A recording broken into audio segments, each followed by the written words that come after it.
napakadali ng kanta, napakadali ng melody.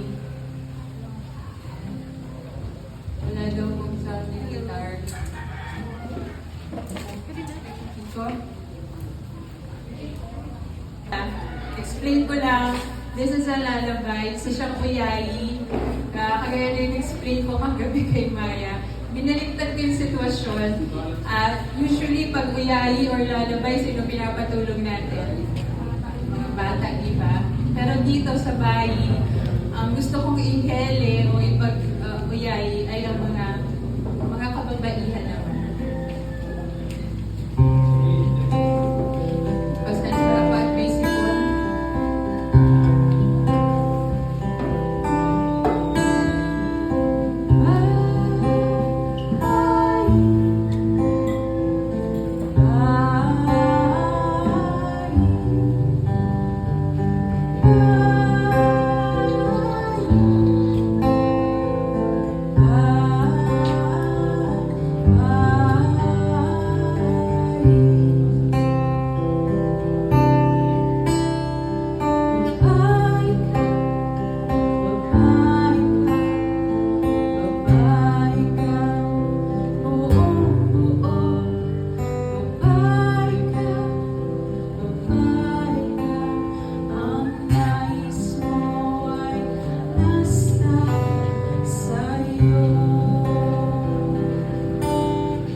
Bye.